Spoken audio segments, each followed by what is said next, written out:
Good morning, good afternoon and good evening, and welcome back to Jamie Photography.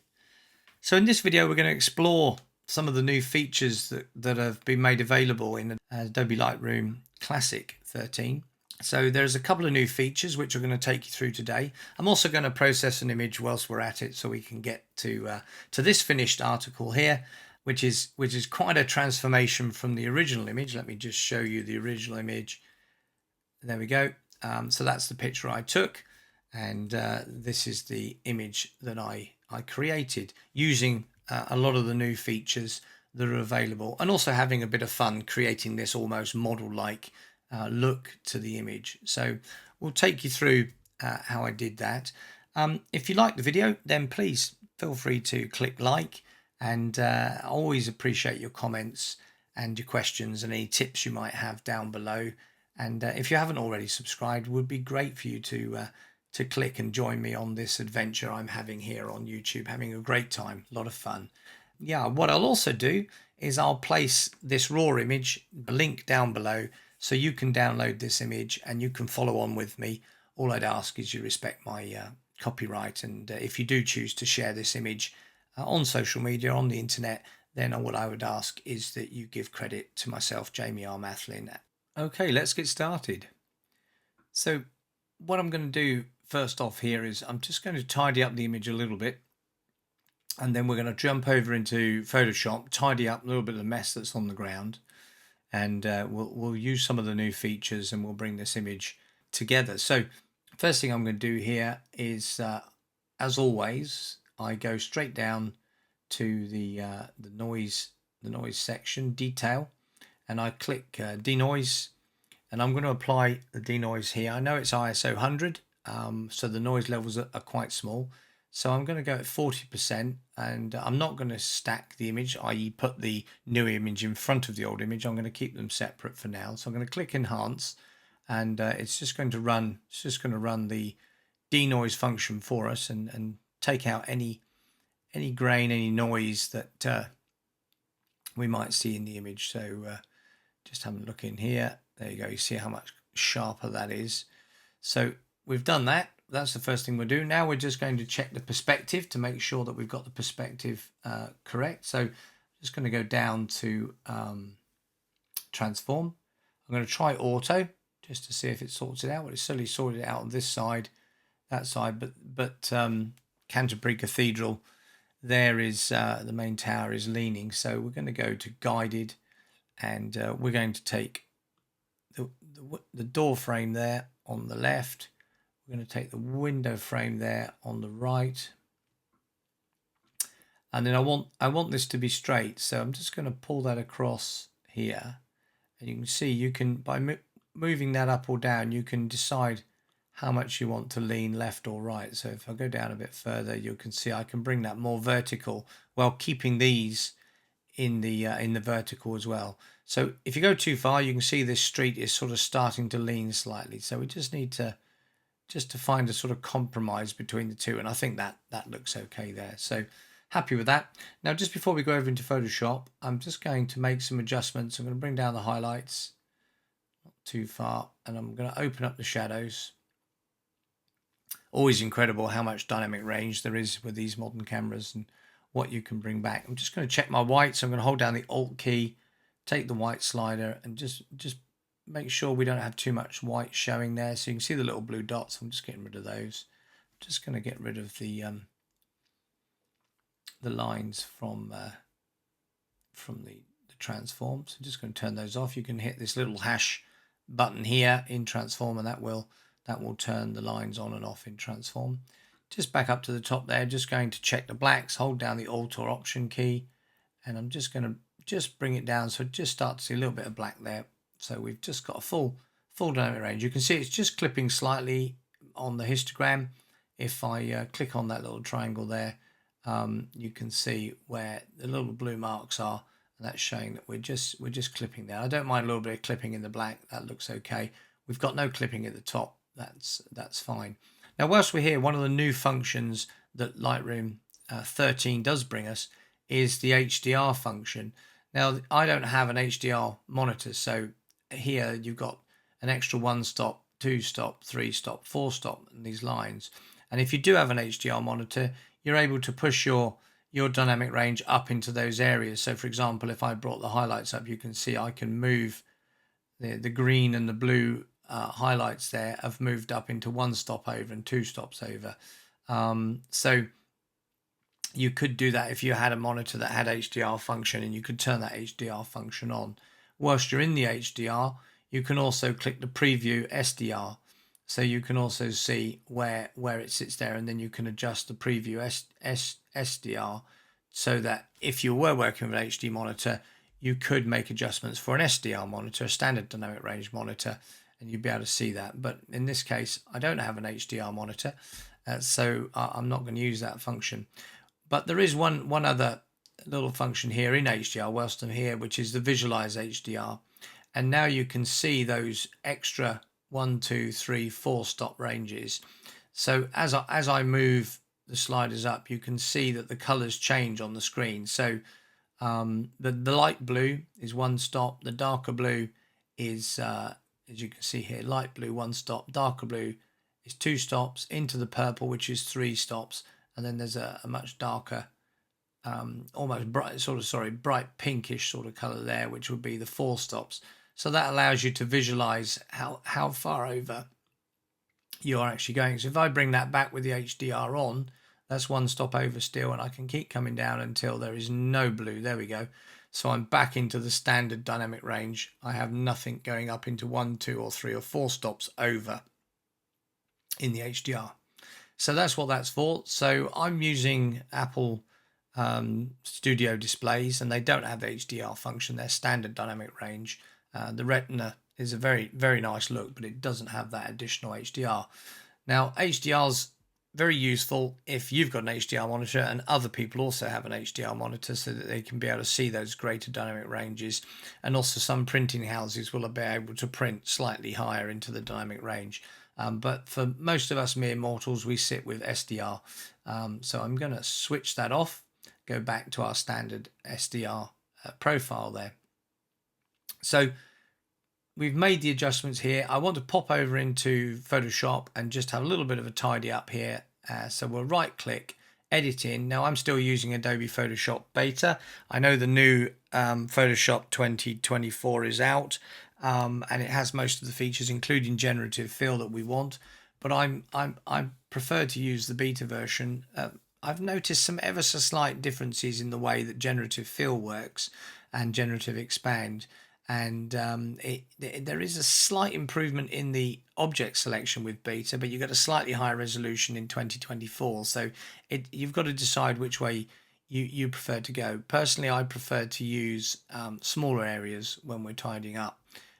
So I'm just going to go in here over to Photoshop. There we go. And we're going to zoom in here.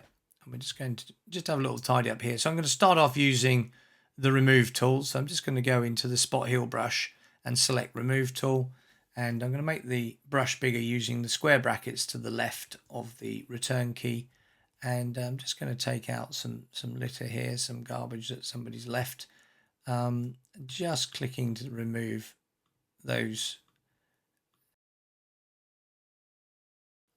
This sort of drain coming out here is a little bit unsightly.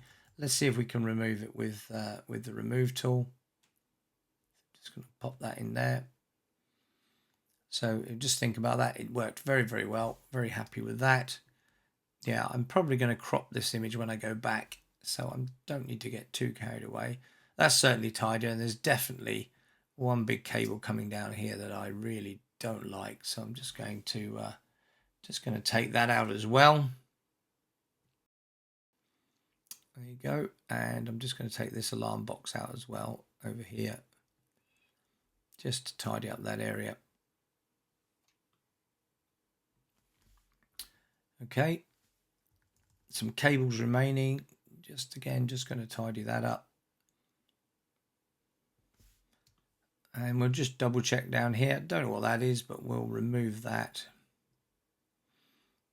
The one thing I don't like is this modern happy samurai sign. I mean, I like the old-fashioned sign here, and this Shepherd and Neame pub was established in 1898. but I want to remove this one. So we're going to have to use generative fill for that. So I'm going to go up and select the lasso tool, and then we can draw in around this sign. Now you could use the polygonal lasso tool if you want to, with nice straight lines. So I'm just going to click generative fill and generate. There we go. That's option 1. Option 2. Option 2 looks very good. Let's just move this out of the way a second. Option 3. So it's between option 2 and option 3. I'm going to go with option 3 there. So very happy with that. So is there anything else down here we need to use? I think opening soon, these can come off.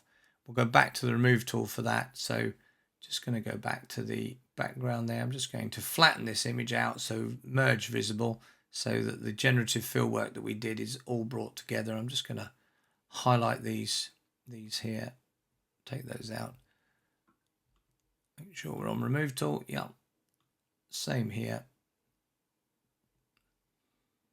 So just a little bit of tidying up. Make sure we're happy with those things. So I think everything else here looks okay. We've tidied up the ground. We got rid of some cables. So I think we're ready to go back to Lightroom. So I'm going to, and then we're going to go to File, Close, and then I'm going to click Save. And the reason why I do File, Close, Save is so I'm asking it to close the image from Photoshop and put it back into Lightroom. So here we are back in Lightroom. So image is tidied up, quite happy with that. So let's just do the crop. I think we just need to find something that works. Come up to the edge of that window there, and I'm going to come up to the edge of that door there. Now hopefully that will give us a 1 by 1. So I'm going to go, so you notice I clicked on the custom there, click 1 by 1, and I'm just going to bring that to the top. So 1 by 1, that works quite well. Hit return and we get the crop that we need. I can make that fit screen, just going to fit screen there. So that's pretty good. So let's show you some of the other functions that we have in Lightroom, the new functions. Now, if you go down to Color Mixer, you'll find in the mixer mode, you still have the HSL sliders. You still have the hue, saturation, and luminance, and you can show all of those together. You also can click on the HSL and go to color, and all of that, none of that is changed. That's still the same functions that we had before. Very usable, very functional. What's new is this point color here, and you've got an eyedropper here which you can click on, and what you can do is you can pick certain colors in this image that you can then focus on. So for example, I can pick on the color of this light up here, and you'll see that it's picked now within this color histogram. It's picked the color palette here. It's picked the same color, and it's given a little palette here to say that's the color we've picked. So now I can move some sliders here. I can hue shift it towards the green or towards the red by sliding this left or right. As you can see, the color's gone more to a magenta color. I can also, if you double click on the word, it will always reset it to 0. I can also increase the saturation. So you can see here, I've increased the saturation just of that color. So that's quite a nice trick to use there. So I can just add a little bit more color in there. And I can also adjust the brightness. So I can bring the brightness down if I want to, or bring it up if you want to by moving the slider. So I'm just going to come down ever so slightly there. And then you have the range. So we can, at the moment it's the full, it's almost the full. I can move that to the left. And I can decrease the range that we affect or increase the range that we affect by moving that slider. So that's the main functions that you got there. If you want to do another color, for example, we want to pick the purples in these, you can go back to the eyedropper. So I've clicked on the purple of the flowers there, and you can see it's created another swatch here. So now we can adjust the colors of the purples. We can make them brighter for those flowers, and we can give them a little bit more saturation if we want to. Maybe move them slightly more towards the blue or slightly more towards the pink. We can do that. And you'll see that it's boosted the color down here as well because they're the same color. So we don't want to go too crazy. Let's bring it back just a little bit. So we've got some nice colors there. So it's a nice touch. There's also a tick box at the bottom which is Visualize Range. If you click on that, what you can see is that you're only dealing with the colors that you selected. So if you see areas here that are not part, you can decide whether you want to brighten them or not. If I go to the other swatch, click back to the other color, you can see it's affecting here, it's affecting these colors down here, and it's affecting this color up here. So you can see exactly what's going on, and that's a very, very useful function, that visualize range. It allows you to be very selective with your color. And if you like to do the sort of monochrome images with one color included, this is going to be a really good function for bringing out specific colors in a black and white image as you work through. So that's the point color function. Now, one of the other functions that's down here, which one of the main new functions here, is lens blur. It's in early access, but they've given us full functionality, which is very kind of Adobe to do so. And you'll see everything's grayed out to start with. Well, what you need to do is click apply. And when you click apply, it will analyze, and the new AI technology will analyze the screen and it will apply a blur. Now, it can't see a specific subject here, so it's just blurred based on an overall blur. What you'll see as now sort of come illuminated here is this big block, and this shows you the depth colors from the lightest right the way through to the darkest purples, and this square indicates what's in focus. So this is the foreground, and you can see the foreground is in focus here, and if I grab the center of this and move it towards the middle, what you'll see is that the focus will shift down. So now the foreground is blurred and the background remains blurred, and you can see that here. Now, interestingly, each side of this box, there's a little box which you can open up or move forward. So if I just want the background blurred here, but not so much of the foreground, I can grab the left-hand side of this box and I can pull it forward like so, and you can see that this all comes into focus here, right? So that's quite a nice trick. If you just want to blur the background, you can set that to 0. So all this is in focus, and then as the lens falls away effectively into the distance. And at the top, you've got a blur amount. So you can move this to the right and create more blur in the distance. I go all the way to the right, like really blurred in the distance. Or you can bring it all the way to the left so there's no blur applied at all. And then you can just gradually add blur as you want to as you go through there, which is a really nice trick. And sometimes I actually use a smaller f-stop when I'm taking the photograph to get a bit of a blur in the distance. This gives us the power to actually do this later, which is very, very, very helpful. Below this, you'll find that there's a boost function, and this boost function relates to the type of bokeh that you're selecting. And this round balls is the standard bokeh. You can sort of reduce or increase the amount of bokeh. I can change the type of bokeh as well to round disc bokeh. You can just about see it in the center there. And I can just increase that to maximum and bring the blur up. Can you see there how it's created these little ringlets? And whereas the standard smooth one will just make that bigger still. It will just create these round balls that you get from bokeh. You have the Pentagon 5 blade, which is sort of vintage style lenses, give this sort of effect, which is quite nice. And then you have an open center. Just let it change. There we go. That's a sort of old style mirror lens would give you that effect. And then you have a cat's eye effect as the very last effect. There we go. It can give you that. So so generally, I think we'll tend to stick with the round balls to give us a nice, pleasing bokeh. So I'm just going to not go so harsh on the blur amount, and I'm just going to back off just a little bit that boost. So we've still got a little bit of bokeh balls down the end there. Now, you also, underneath this box we were looking at with what is and isn't in focus, you have a visualized depth, and you can tick that. And what that will do is it will show you the depth and the colors related to the scale that you can see in that focus range. And you can see here that these are the different areas as we move away.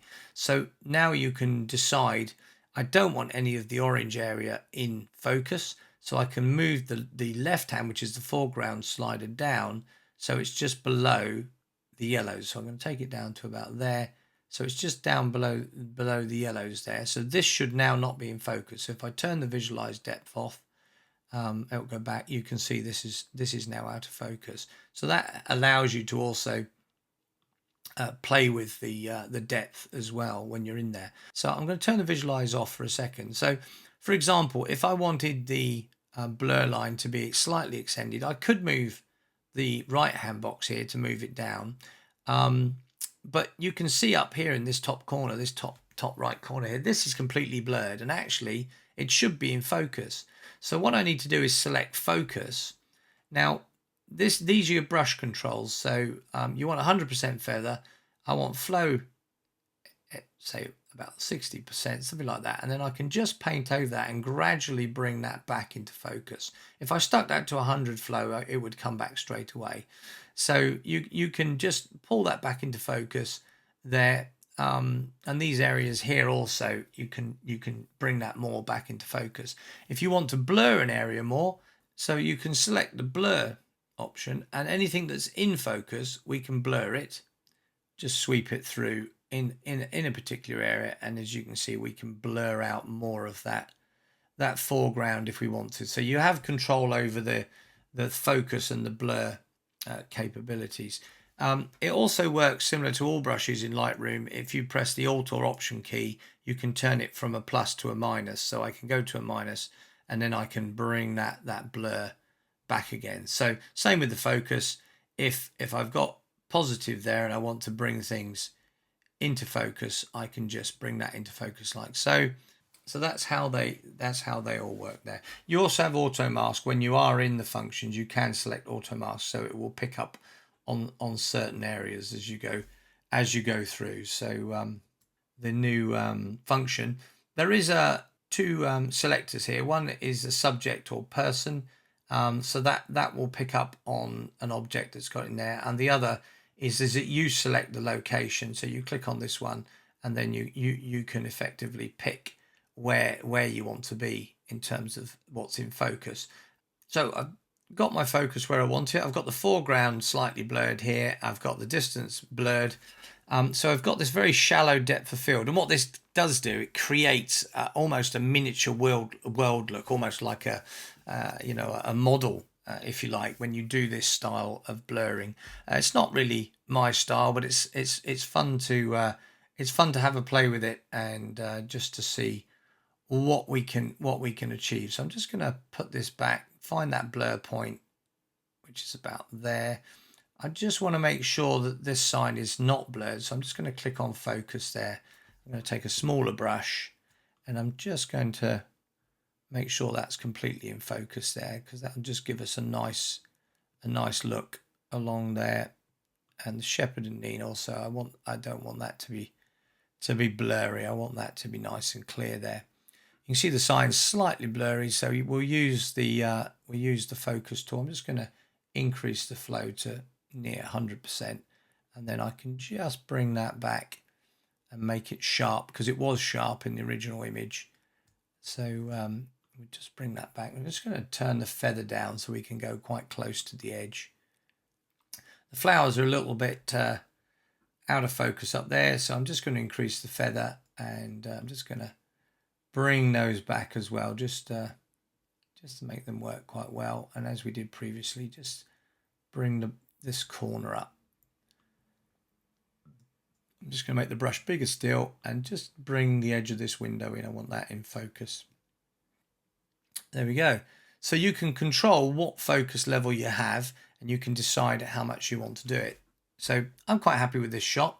I think I'm just going to darken it ever so slightly. So I'm going to go back up to the top here, just bring it down just a little bit more, and then I'm just going to use a couple of masks to effectively relight this area to give it quite a special effect. Now there is one additional item which you'll find with the new update in Lightroom in range, and you'll see it's depth range here, Shift D, and it's grayed out because you can't use it. There's only specific files that can be used on, specifically HEIC files, which come from Apple iPhones when they're used in portrait mode. So that's the only file format that really uses that at the moment. So I generally use a digital SLR, not my iPhone, for these types of pictures. But at some point I will have a play to see how that can be used as a mask. But now I'm in here, as I say, I've dropped down the brightness slightly. So I'm just going to go for a radial gradient here. And I'm just going to pop a radial gradient over this doorway and this light in this area here. I'm just going to take that so it's slightly the right size. I'm going to bring up the exposure, just brighten that up a little bit. And just going to add a little bit of magenta just to bring the color in, and back off the saturation just a little bit. So we've sort of brightened up the entrance of that pub there. I think the sign is bright enough. We've lit this area up. I want to put a little bit of light on the road area there. So I'm going to create a new mask, a new radial gradient here. I'm going to pull it out. I'm going to alter it so it looks like it's coming from the window there as such. And then we're just going to brighten that up as well. So we've got a bit more light there. Add in some color to match the color that's coming out. Remember to add magenta to find that sort of balance point with the color. You can increase the saturation on this one just to get the color roughly about right. A little bit too much magenta there. So that's working quite well. I might want to put this into shadow. So I'm going to subtract a brush. And I'm going to put the feather quite low, flows high, take a slightly bigger brush here, and I'm just going to click and shift click along that shadow line. Do you see how I did that? And then I can just wash the rest of that away. So we've still got a nice strong shadow line there as the light's coming out, it's lighting this area. This is all bright enough up here. I don't think we need anything additional there. We could add a little bit more light down in the distance in the blurred area. So I'm going to go to radial gradient, and I'm just going to select a little radial gradient to go down there as though there's a light, and lighting the street down there. And I'm just going to bring that up slightly, add in some color as we did for this one. A little bit of magenta, there we go. As you can see, it still maintains the blur effect, which is very nice. So I'm just going to saturate that a little bit so we've got the color down there. Happy with that. Maybe a little bit on that one there. I'm just going to create another mask, another radial gradient on these buildings at the end, just so we can brighten them up, just give them a slightly brighter look down there. A bit of contrast. That works quite well. So I'm sort of quite happy with this, really, in terms of the look. Let's just go back out of masks here, and we're just going to just check the overall. Just going to add a little bit more contrast here, not too much. Bring down the highlights a little bit. Open up the shadows just a little bit more. Bring up the exposure just a tiny bit there. That works quite well. Now, what we could do with this image, we could go black and white. Could look very good in black and white. And you know my trick, if we go black and white, we boost the vibrance and we boost the saturation. So we get quite a unnatural look. But then we click on black and white. And then we can get quite a nice effect here in the black and white. I'm just going to increase clarity just to make it pop a little bit more there and add a little bit of texture in. Now, one of the things I could live with that image, but I'm going to come out of black and white, and I'm just going to bring the vibrance and saturation down. And what I am going to do is I'm going to right click and I'm going to go into Silver Effects Pro. Now, I think they're up to Pro 4 or Pro 5 now. It's a very good program. I've still got Silver Effects Pro 2. Works perfectly well. This is quite a good program because it gives you a lot of flexibility in the black and white. So let me just bring that onto the screen here. I'm just going to drop this out of desktop mode and bring Silver Effects on. Here we go. So this is the same image. Let's just full screen that. There we go. And then this is just in the natural. But what we can do is we can start looking at presets that it has, such as high structure harsh. It gives quite an interesting effect. High structure smooth. That's also quite nice. Full dynamic. Different types of full dynamic. That one works quite well. Full dynamic smooth. I might go with fine art, actually. I quite like that. You've got different filter modes here, different brightness, contrast, structure. I'm just going to add a little bit more structure to this. That works quite well. I'm just going to bring the contrast down a little bit. And then what I'm going to do is I'm just going to go down and give the tone for this to a nice grey tone. And that works quite well. So there are a lot more functions here. I'm not going to go into them now. I'm just going to save that and pass it back into Lightroom. Look at some of my other videos where I do spend a bit of time explaining how Silver Effects Pro works. So let's just finish this off now. I think it just needs to be made a little bit brighter. That's it. And I think what we need to do is just throw a post-crop vignette, which is in effects, and just darken around the outside a little bit. So I'm going to give it about -25, and then I'm going to open the feather up to 100%. And I'm going to say that's done. If you enjoyed this video and looking at the new features in Lightroom Classic 13, then please click like, and always like to see your comments and questions and tips that you have. So please pop them down below in the comment section. And if you haven't already subscribed, it would be great for you to subscribe, join my adventure here on YouTube. So for now, I'm going to say bye-bye.